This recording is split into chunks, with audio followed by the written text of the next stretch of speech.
Our next feature, won't you please welcome Allyson Martin! So do you like your shitty TV reality series? You loved your hills and your real chance of everybody's love? Not me. That is why my favorite comedy on TV right now just happens to be Intervention. That's right, I said it, marinated it. Intervention is a show where a family member has this really annoying habit of huffing gasoline while drinking mouthwash and injecting meth into their eyeball. All while seizing and screaming, "I am not a goddamned addict." Right? So why Intervention? I don't know. Maybe because it's awesome.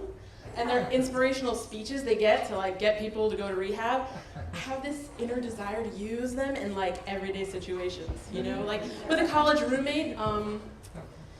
Okay, dear Brandy, your being a whore affects me negatively in the following ways. It is uncomfortable for me to come home at 5 a.m. and find a naked guy in my bathroom using my secret powder fresh.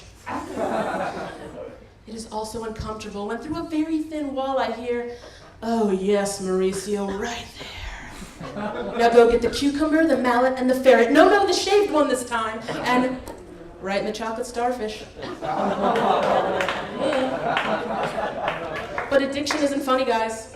And I know that. Because frankly, I feel like being a borderline alcoholic affords me many luxuries, making new friends, being the life of the party, and learning how to pee outside freely. I began peeing outside so frequently that it actually led to my own signature move, which led to my own rap video of Pop, Lock, and Squat It featuring T-Paper. Have you guys heard of him? Yeah? You guys have heard of him. He's pretty good, a little rough on the whole, but he's good. So my boyfriend gives me a lot of material, but it's unfortunately always inappropriate and about shit. Maybe this is a dude thing that I don't understand, but why do you have to explain the exact texture, size, and color? It's getting a little out of hand. But it's really not unusual to hear things scream from my bathroom like, "I've struck black gold," or "I haven't had peanuts in months. This is nuts." And that's when I'm like, "Hey, do my mom and grandma in the living room really need to know your doo-doo report?" Today's doo-doo forecast showcases the runs, with a definite possibility of lethal sharts and mustard squirts. As we travel south, I'm seeing leakage, and definitely some ruined boxers as we traverse down Raw Ass River. So does anybody have friends who are having kids right now? Nobody? I'm the only one? Awesome! I feel like I have a tremendous amount of friends who are bringing little demon spawns into this world right now. And it's funny because the most recent one happens to be one of my old roommates, whom we used to affectionately refer to as Cum Dumpster. Yeah.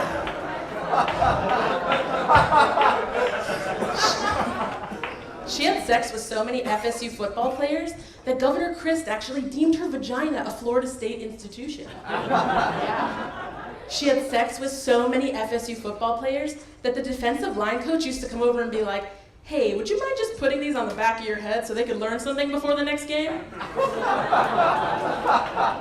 She had sex with so many FSU football players that her vajayjay got a Twitter account, which is like Twitter for whores. So I gained a lot of weight in college, but I don't blame myself.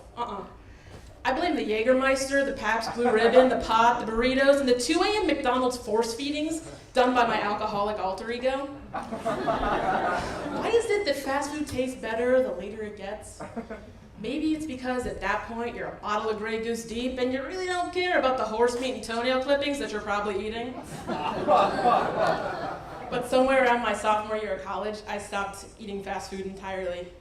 I think because I realized it's not normal to breathe heavy when you walk from your bathroom to your bedroom. And they're connected. Yeah.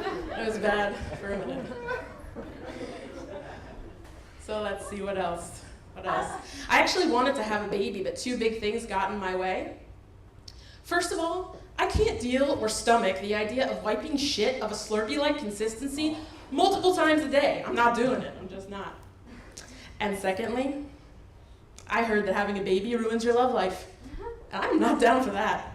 Because apparently having sex with a pregnant woman is a lot like eating 4-day-old sushi out of a broken fridge. Sure, it's gross, but you're desperate, and it's available.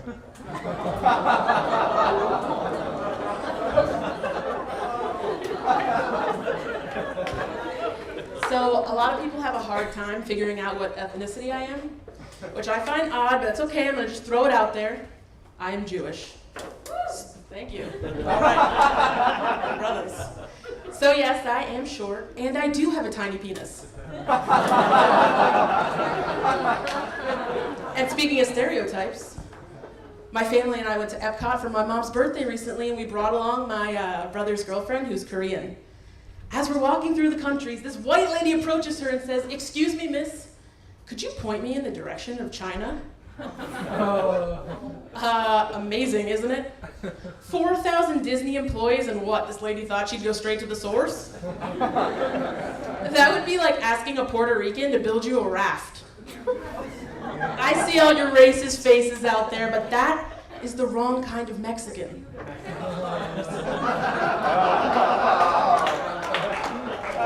Because my brother's girlfriend was about as Chinese as Tiger Woods is black. That would be like asking him where Roscoe's Chicken and Waffles is. He's not gonna know. So I have twin brothers, and they're super cool. One of them is actually a huge pothead, which is awesome. But have you guys ever smoked pot that's like entirely way too strong? Like by all means way too strong? This one time I remember looking at my brother and I was like, dude, I am so high right now, I am going in and out of consciousness. He looks at me and I swear to God, he goes, dude, you're fucking blinking.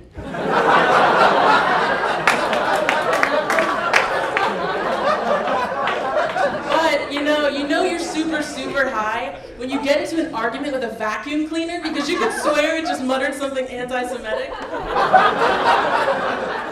Or when you're at a stop sign with your friend and your friend is like, dude, why aren't you moving? And I'm like, bro, don't rush me.